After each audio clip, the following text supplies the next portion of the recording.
Greetings and salutations. This is Kevin DeYoung, and you are listening to Life and Books and Everything. This is a special summer episode, and it's me flying solo for what I think will be a little bit more of an abbreviated time together. We are brought to you, as always, by Crossway. Grateful for their partnership in sponsoring Life and Books and Everything, and want to commend to you today the revised and updated version of John Piper's book, The Supremacy of God in Preaching, which is being released soon by Crossway. Definitely, and I'm eager to see the revised, expanded version, but certainly the older version is definitely top 5 of my most best preaching books that I've read, and so I'm really looking forward to this new one. So do check out John Piper, with a glowing blurb from Sinclair Ferguson calling it one of the few must-read books when it comes to preaching. So I'd like us to think a bit, and as we are coming to the 4th of July holiday here in America, and I know we have people listening from outside of the United States, and hopefully there may be something still beneficial as you listen to me talk about a couple of books and do some rumination on the meaning of America. That's what I want to talk about, the meaning of America. It seems to me that, to a large degree, many of the most contentious debates in our society at the moment have to do with history. Now, we may not know that we're debating history, but we are. They have to do with the story that we tell ourselves, the story that we tell our children, the story that we pass on in our schools. What is the story of America?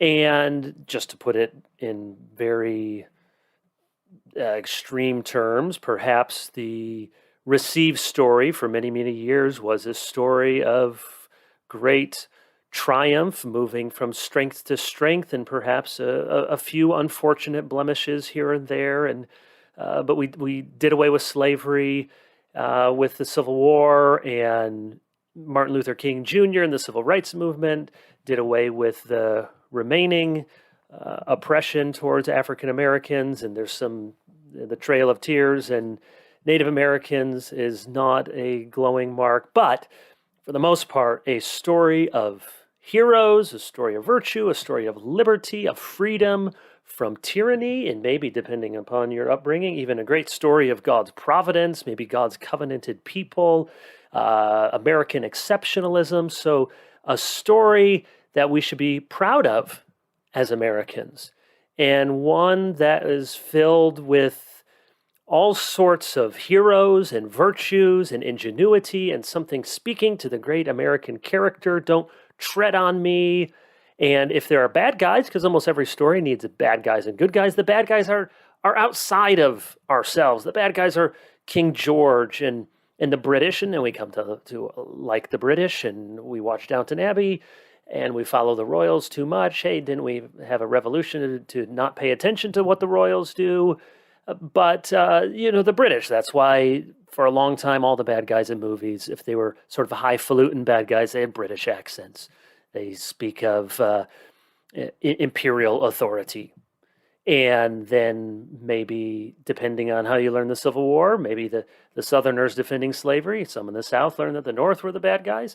But for the most part, it's people outside of here. The British, and then you fight in 2 world wars, and you fight the Nazis, and you fight fascism. So we have stories of heroism here, and fighting perhaps different periods of ignorance and some benighted views and people on our own shores. But there's much to celebrate. That's one version of America. Another version, on the other polarity, is to tell a story largely, almost entirely, of oppressors and oppressed, and the villains, they are us, or they're at least mostly white males. And the story of America is the story of great atrocity, the story of great tyranny from our own people, and mistreating those who were not male, mistreating those who were not white, and a whole litany of crimes and atrocities against humanity. And would be evidence for this telling of the story, from Jim Crow and slavery and the Trail of Tears and the internment of Japanese Americans during World War II. And that version of America is a version that we ought not to be proud of.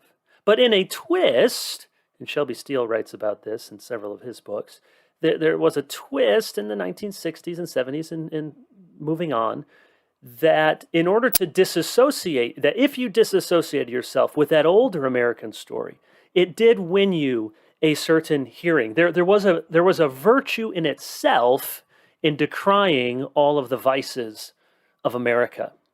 Now, that's putting it very crudely. Those two stories of America, the story of America that is largely a story of triumph with notable points of evil scattered throughout, but a story of great heroism and courage and freedom and the gift of liberty to the world, or a story that, yes, of course, there are good things, but a story that's been mainly one of the oppressors and those in power wielding their power at the expense of others. Of course, it's a long history, and there's lots that can be said, and so it's not hard to find evidence of either of those two narratives.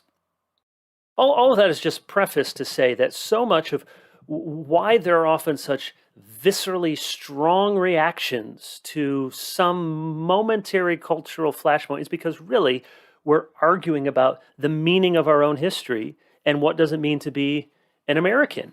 And is there even such thing as being an American?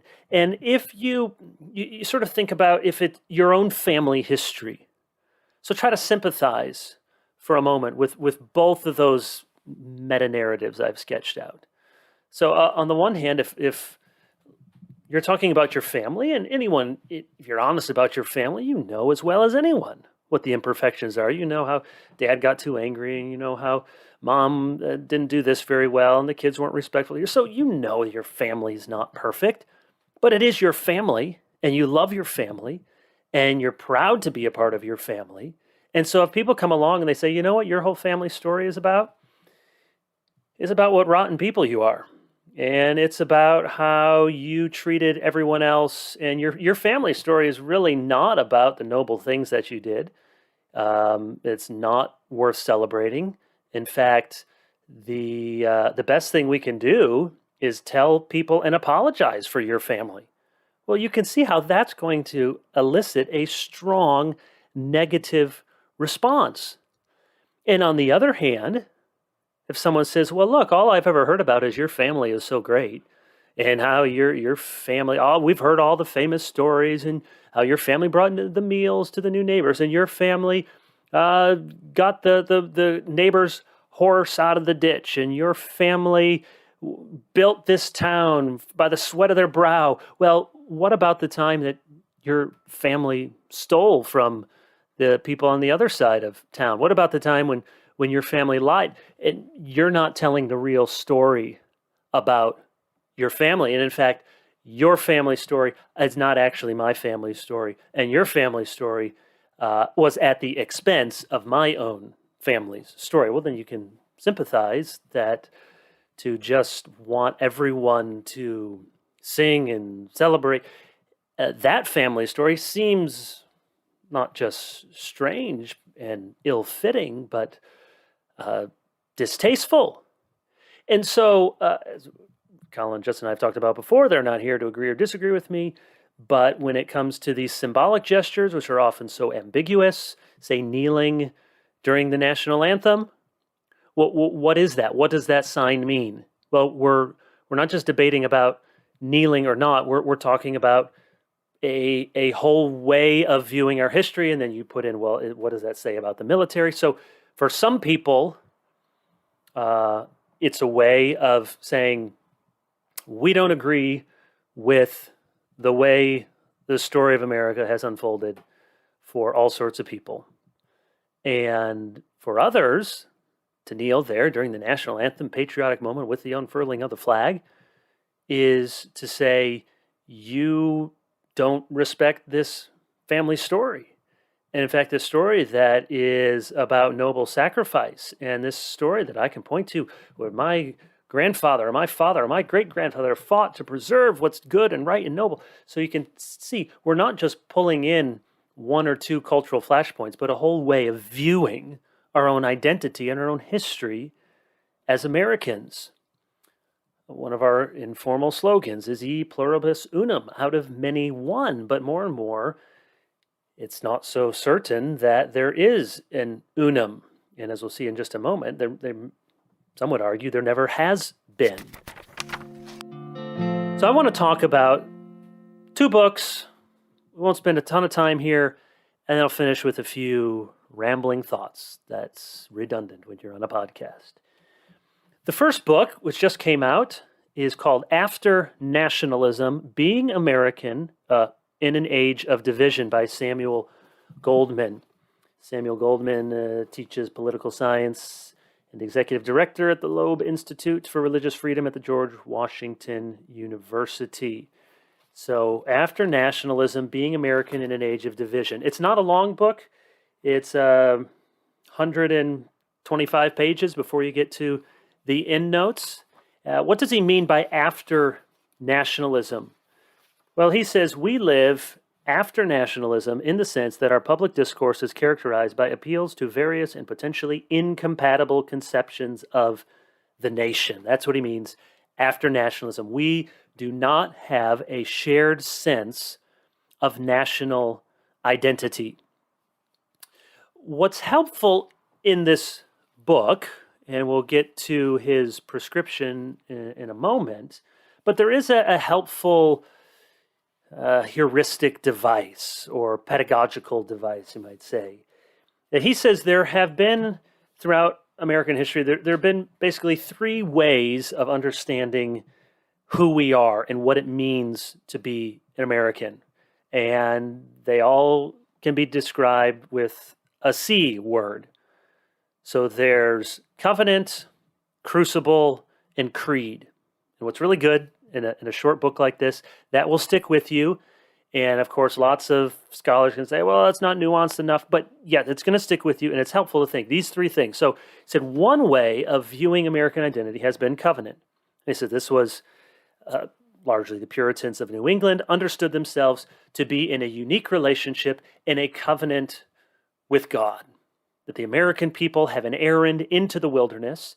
Now, you may say, well, that's just the really conservative Puritans, but it wasn't just that. It morphed into certain strands of 19th, 20th century progressivism, old mainline liberalism, any sort of idea of a people who have a special mission from God.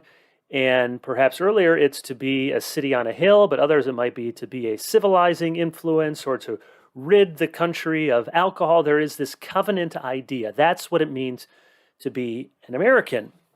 And Goldman says, well, that has very little purchase power today. Not very many people, even among Christians, though I just read a book that came out recently, re-exploring this idea of covenant. And if you think of covenant just most broadly as a people accountable to God, that's certainly true. But not many people are trying to make that explicit religious case. So he says it requires a high degree of theological consensus. That's a challenge. And it also is a characteristic vision of a virtuous society, which is very limiting when you become an increasingly diverse people. So he says this covenant idea has often been most resonant with WASP, white Anglo-Saxon Protestants, and with Yankees up in New England or in the upper Midwest. But he does say that there are certain parts of it that are worth considering. It provided a well-ordered nation, revolved around shared prosperity. It sketched out a sense of religious guidance for the nation. It put together a a disparate group of people, although they weren't very disparate from our vantage point, with a sort of singularity of purpose. So that's one view, is a covenant. This is a crucible. Well, think of a crucible as a melting pot. That's really what he means, but C word, crucible, things being crushed and pounded together. So that's another view of America. This great tapestry, and it was a melting pot, but then melting pots seem like, well, you lose your own identity as you're melted down into something else. So maybe a salad bowl, you still retain your own identity, or maybe a patchwork quilt. So there's different kind of metaphors, but he says that in this idea of a crucible, there's something about, we're a nation of immigrants. We all come from different places, but we come together and we experience life as Americans, and we come together maybe as an orchestra, and each of us were stronger for playing our own part in sort of a celebration of diversity. Now, you might say, well, that has some more purchase power. People today like multiculturalism, like diversity. And yet, if we look at this throughout history, Goldman argues it's been a broken crucible, because it wasn't just African Americans or Native Americans who weren't really here and being brought in as a kind of melting pot or playing a part in the symphony, but throughout history is other sort of Europeans, people that now just get lumped together as white, but when it was Italians or Poles or Irish, or even at different times Germans, and later in the 20th century Asians. So it's been a pretty patchy record, and you can't just say, well, those darn conservatives. No, many times it was progressive ideas. Sometimes it was different labor leaders who wanted to keep out people from other parts of the world, maybe as cheaper labor force, or held discriminatory views toward them. So you have this idea of a crucible, which he said, again, there's something to it of coming from many different places.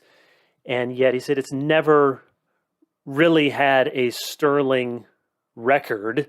The next group thrown into the crucible has always been a painful one. And then finally, creed. And what he means by the creed is what we might find in the Constitution and the Declaration of Independence. And these are the ideals worth fighting for.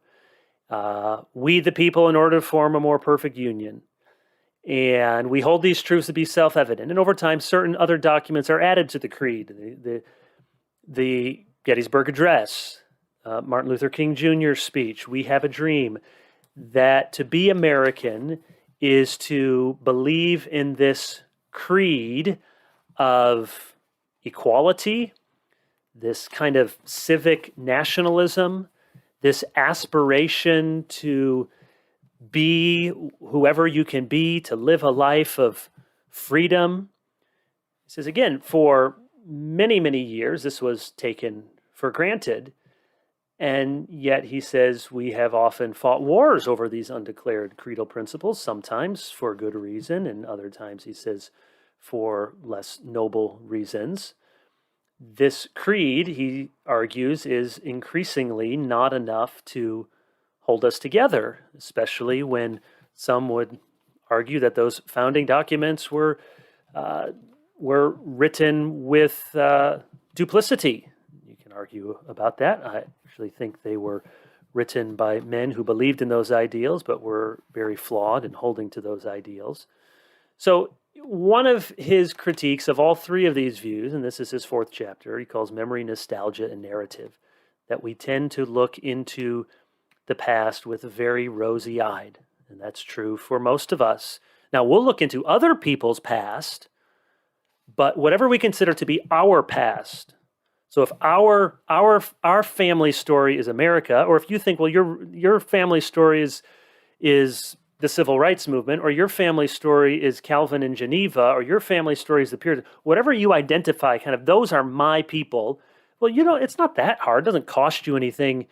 You may be an American, but if you're real, your more important identity is as a Scottish Presbyterian, then, yeah, doesn't cost you that much to point out other people's problems and other people's families. But whatever your family identity is, it becomes very painful and difficult, which is why we resort to nostalgia. We want things to look good. We have this kind of homesickness for the past as we imagine that it must have been. So what does he offer as a way forward? I found those 3 C's to be very helpful. It can stick with you. Covenant, crucible, creed, just 3 different ways. I don't think they have to be mutually contradictory, but 3 different ways of viewing what it means to be an American. When it gets to the way forward, he argues that we ought to be a community of communities, a variety of overlapping, sometimes contending groups that reflect and cultivate different conceptions of identity, responsibility, and purpose. In other words, he argues for a kind but aggressive pluralism. Let's have an open public square. And he says, look, we just have to be realistic. We have over 300 million people. We don't have a shared identity. We have many identities. We have many different communities.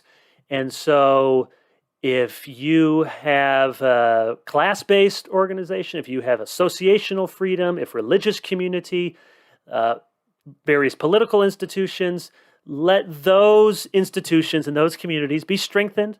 Let them have as much freedom as possible, and let them contend vigorously for their views of identity. And as we do that, then with our own unwieldy diversity, perhaps we can find a way. And perhaps he says that's really what America is about, is finding a way in the midst of all of our competing constituencies to still somehow do life together, which seems to me falling back a little bit on the crucible idea. So he's certainly onto something. We do have to face the country that we live in, not the one that we wish we did. And he's certainly true. We can all see this, there are many, many competing ideologies, identities, tribal factions. We are a community of communities, and I do appreciate his encouragement that we should let those communities have as much autonomy and freedom and strength as they can. And so find your identity as a Reformed Christian in America and contend for that with others, and why that identity matters is important. So there's something to that. And yet I couldn't help but finish the book, as interesting and helpful as it was at parts. Feel like, is that enough? Is there more? Must there be more? Is it really possible in the long run, and maybe he would just say the long run is coming to an end, is it really possible to have, even with 300 million people, don't you need some group identity? Is it possible to say that being American means, really, it means that we all agree to compete with each other on what it means to be American? Don't we need something of a shared story? Something of a shared identity? Aren't we facing some really dystopian events ahead if we have nothing of a shared history? And so that leads me to the second book, Land of Hope, An Invitation to the Great American Story by Wilfred McClay. It may sound like this is that he and Goldman would disagree entirely. I don't know if they would. Goldman does quote from McClay a couple of times in his smaller book, but this book by Wilfred McClay came out a year or two ago. It's a American history textbook, probably for college freshmen, high school students. It's a big, thick, heavy book, 400 plus big pages, but it reads really well. And I've read other things that McClay has written. He is a professor at University of Oklahoma, and he tells this story of America. And you can hear in the title sort of where he's going. Land of Hope, An Invitation to the Great American Story. So some people right away would say, no, how can you even, what an audacious title. But what I really appreciate about McClay's book here is he says at the outset, and he says all throughout the book, look, we need to be honest with our own failures as a country. We need to tell the truth about our own story. And so there are many points in which he may celebrate certain individuals. I think of his chapter on World War II, where he says, yes, things we did wrong, strategical errors, things that were racist at home. And yet he does say, on the whole, it was an event of great self-sacrifice by millions of people in the United States for ends that were not immediately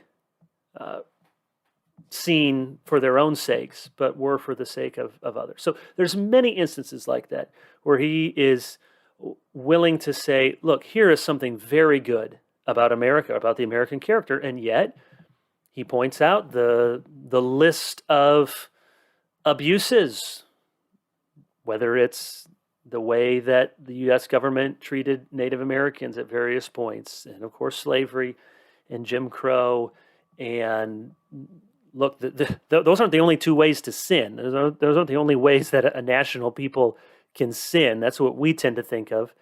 Nations sin by racism and by social injustice. Well, there's lots of other ways too. But what I so appreciate about the book is he tries to really do both, not one or the other.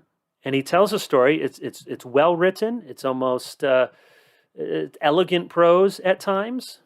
I'm sure some people would say it's too much of a traditional textbook. It focuses on leading men and focuses on presidents and military generals and major events. And yet I think the rather straightforward way of telling the story is a strength rather than a weakness, and tries to draw in others who may not fit in the Mount Rushmore pantheon of heroes, and tries to tell all of that as part of the American story. I just want to read what he says in his epilogue, which is really a beautiful closing to the book, where he discusses what it means to talk about American patriotism and being American. And I think he's right that we must have some national identity. There must be some story that we tell that we more or less agree on. We may not agree on all the particulars. We may not agree what's the major key and the minor key, but there must be some story that we tell about ourselves. He says this book is offered as a contribution to the making of American citizens. As such, it is a patriotic endeavor as well as a scholarly one, and it never loses sight of what there is to celebrate and cherish in the American achievement. That doesn't mean it is an uncritical celebration. The two things, celebration and criticism, are not necessarily enemies. He says a little bit later, we should not take these aspects of our country for granted. He's talking about the freedoms that we enjoy in our form of government and our Constitution and the ways in which we are open to self-criticism. He said we should not take these aspects for granted. They have not been the condition of most human associations throughout most of human history. They do not automatically perpetuate themselves. And that is really important. It is very easy to think this is just the default way. And if only we could be so much better, because this is sort of default to have a Bill of Rights, to have a Constitution, to have elected representative, to have a right to trial by jury of your peers, to have a system of appeals, to be innocent until proven guilty. This is just sort of the way things are. When you look at history, no, this is a very unique arrangement. Just because it's become common in the last 250 years doesn't mean it has been at all common in the history of the world. And so we tend to take for granted all the things that are good, and we only see the things that are broken or don't seem to be working or haven't worked for everyone like they should have. One of the questions we must always ask is compared to what? Okay, you want this would be better, okay? Or what we have rather is broken, and here's okay, compared to what? So where's the utopia? Where is the heaven on earth? It's certainly not in America, but you always have to say, compared to what? So I appreciate the way that he tries to argue that this country is a land of hope, and yet we are honest about our own failings. So just go to the last page. He says, this conversation, to be a real and honest one, must include the good, the bad, and the ugly. The ways we have failed and fallen short, not merely what is pleasing to our national self-esteem, but by the same token, the great story, the thread that we share, should not be lost in a blizzard of details or a hailstorm of rebukes. This is and remains a land of hope, a land to which much of the rest of the world longs to come. It would be another episode to try to defend that conclusion, but I confess that I resonate with it. So let me just conclude with a few thoughts, thinking about this as Christians. Because as I've written before, we need to be careful. We're talking about something as difficult as American history. You can fill in the blank with your own country, many of which are much older than America. We don't want to make a certain view of American history an unwritten requirement for communion, whether literal communion or just fellowship, in our churches. That's not a requirement. You must have a view of America. You must have what we consider to be the right interpretation of American history, or you are not welcome in the body of Christ. That is adding to Scripture. So that's a caution. At the same time, we, speaking for myself and my church, we are in America. We live in America. And we can't help but have to come to some conclusions and talk about these things. And so how do we do so? And how do we think through these issues in a way that might be helpful? Here are 6 quick thoughts. Number 1, let's look at our history and add without always subtracting.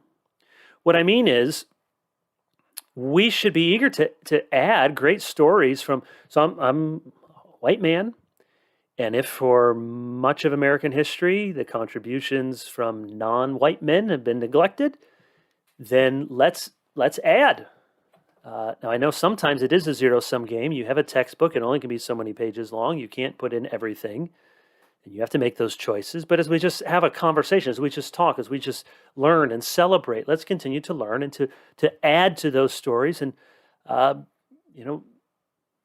jazz, the folk music, rock and roll music coming out of the fusion of African American experience and other rivulets flowing. This is part of what it means to be America. A lot of us think our own experience, that's real America. Real America is the prairies, the countryside, or real America is New York City. Well, there's a lot of real Americas, and we can learn more and we can add without having to subtract or making everything a zero-sum conversation, to add in the triumphs and the experiences of minorities, of immigrants. You can add them without always, and therefore this is why these bad guys are even worse than we ever thought. So add without always subtracting. 2, let's be committed, as whether we're talking about academic historians or just armchair historians. I said this before. Let's be committed to do neither hagiography nor hamartiography. Hagiography, hagios saints, that's one version of history. We just we just present everyone as saints, and George Washington never told a lie, and wouldn't chop down the cherry tree, and the founding fathers were a noble pantheon of enlightened men, and it's all hagiography. But on the other hand, people see that and they go to hamartiography. All we can see are flaws. All we can talk about are people's inconsistencies. All we can talk about, we only see, instead of looking at people warts and all, we look at people only warts, nothing else. We can do nothing else but talk about their warts. And if we're honest, oftentimes people trade one hagiography for another. I mean, this could happen if you were Catholic and you became Protestant, or if you were Baptist and became Anglican.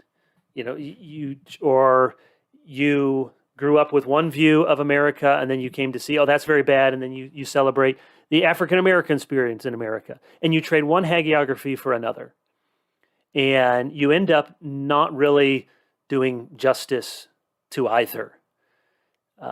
So our goal as reasonable people doing history, and this is my third point, and this is quoting a famous quote from Quentin Skinner and that school of historiography and intellectual history in particular, seeing things their way. As a historian, as people even dabbling in history, we want to try to see things their way. Now, that doesn't mean we have to agree. That doesn't mean at the end of the day we can't say, well, I tried to understand where they were coming from, and you know what? It was wrong. It was hypocritical. Here's what we learned from it. But I do think this is not just good history, but this is part of what it means to do history as Christians. We want to love our neighbors as ourselves, even our dead neighbors, especially those who are fellow believers. Now, we don't always know. Some clearly weren't. But I hope when I get to heaven, anybody that I've written about historically, I hope if I saw them, they would say, I think you were really doing the best you could to try to understand who I am, who I was. We owe that. And so often, people who, just because you have a PhD in history doesn't mean you really have an interest in doing this. And it could be history about our founding fathers, or it could be history about somebody who's still alive today, or history that took place in the 1980s and 1990s. And there's no effort to really try to see things their way. No effort to try to say, well, what was the totality of their vision? Or what were they really about?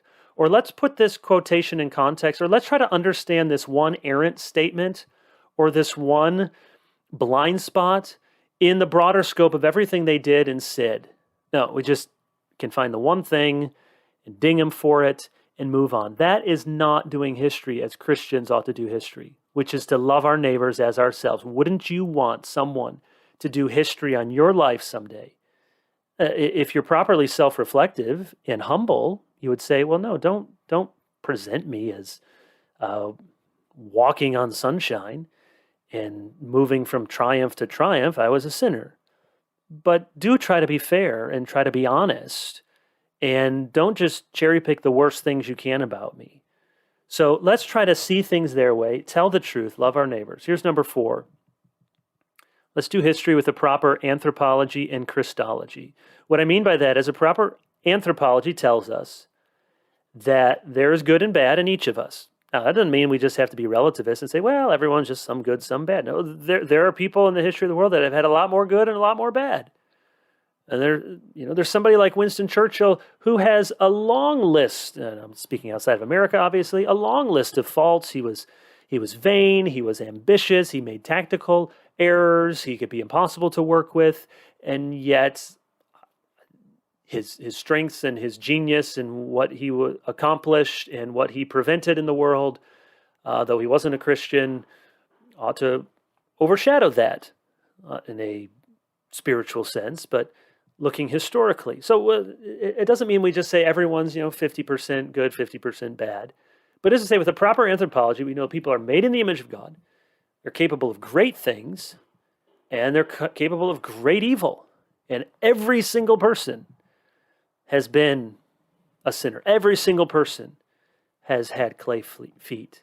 So that's a proper anthropology, and then a proper Christology. So there's good and bad in each of us, and there's only one final hero. Now, we're going to have heroes, and it's not wrong to have heroes. We see in the New Testament, they look back at those men and women of great faith. You have to have heroes. We have permission in the Bible to have heroes besides Jesus, as long as we understand the only final hero, the only one who gets it all right, is Jesus. So if the hero is MLK or Abraham Lincoln or George Washington or Frederick Douglass or Thomas Jefferson or John Witherspoon, and you find something about that hero which shows him to be a sinner, and you find yourself absolutely furious with rage, and that's a sign it probably wasn't just a hero, it was an idol. That's what we feel like when our gods, or goddesses are put to death. So let's have a proper anthropology, a proper Christology. Number 5, I'm almost done. Let's celebrate virtue where we find it and lament and condemn vice where we find it.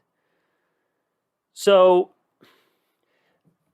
what I mean by that is when there are heroic actions of great courage, of bravery, of genius, of ingenuity, let's celebrate it. And let's celebrate the virtue and let's lament the vice rather than celebrate the color first of all or lament the color first of all. So I want to present history in such a way that whether the people in history looked sort of like I do or not, had Dutch last names or not, if there's vice, even if their last name was a de Young, I want to be able to say, I tried to understand that and it was wrong and that's lamentable. And where there's virtue, when there's true nobility of character and sacrifice and courage and standing up for the good and the true and the beautiful, then let's celebrate it. So again, let's make the virtue and the vice ring out, not that sort of blood, that sort of skin, that sort of person, because that way of telling history, it feels good for a moment, and it will inevitably make things worse, not better. Because as soon as you start telling that way, instead of aspiring, because you see, I can aspire to be more courageous, then I can aspire to noble things, and by God's grace, I can grow into them. I can't aspire to be a different race, a different ethnicity. So if you lock people into a virtue or you lock them into a vice and lock them out of a virtue, pretty soon they're going to say, oh, well, that's how you play the game? Well, let me tell you what my tribe, what my people are really like. Well, this isn't to say that any sort of ethnic identity or celebration is wrong. Clearly it's not.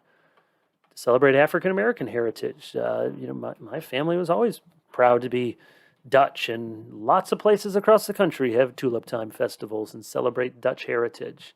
So you don't have to leave those things behind, but shouldn't lock people in to be Dutch is truly to be virtuous, or to be Dutch is truly to be one of the bad guys instead of the good guys. That's not the way to accurately tell history, and it's not the way in the end that's really going to be beneficial to people or to our country. And then finally, should be obvious, but we recall that we're dual citizens. That means our earthly citizenship is not irrelevant. I am an American. I think it's good to be proud to be an American.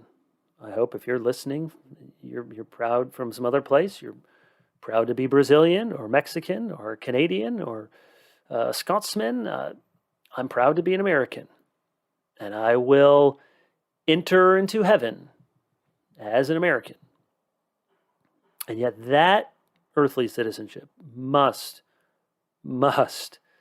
pale so much in comparison to my heavenly citizenship. And if I find that so here's what I say, if I find that I can much more easily connect with my earthly citizenship, and in fact, that's my great passion, greater than to advance the interests of my heavenly citizenship, and I find much more in common with those people who share that than my heavenly citizenship, then something's wrong. The church is the outpost, is an embassy of that heavenly kingdom. So the church is to advance the interests of a king from another land, abiding by that king's rules, to advance his interests in this foreign land. So just as if you're an American embassy in London, you say, well, I want to be respectful as much as I can, and take in the sights and be happy here to live in London and understand what Londoners are like. But if I'm true as an American ambassador, I'm here to advance the interests of my home country. I'm visiting here. It's a nice place to visit. and I learned to love some things. But this is not what I'm ultimately about. And it's that way with our dual citizenship. So, my fellow Americans, I hope you have a great 4th of July, a great Independence Day. My British friends, you can insert whatever joke you want to now about us unruly Americans. It's too late to apologize. You can go Google the video and watch it. So we have things to be proud of as Americans. And I think it's quite right that we would celebrate the independence of our country as people all around the world do. And as we keep it in proper focus with our dual citizenship, I think a proper kind of patriotism in its place can be healthy. And as we look together and think together about our own history and what it means to be an American, and of course, we're not going to agree on it. That's established. But if we can show as Christians a way to love one another, to speak the truth, not just to each other, but about one another, and perhaps to bend the ear to listen, and maybe there is just something we can recover about our shared history and identity. As Americans, second, and as Christians, first. Thanks for listening. Have a great holiday, and until next time, glorify God, enjoy Him forever, and read a good book.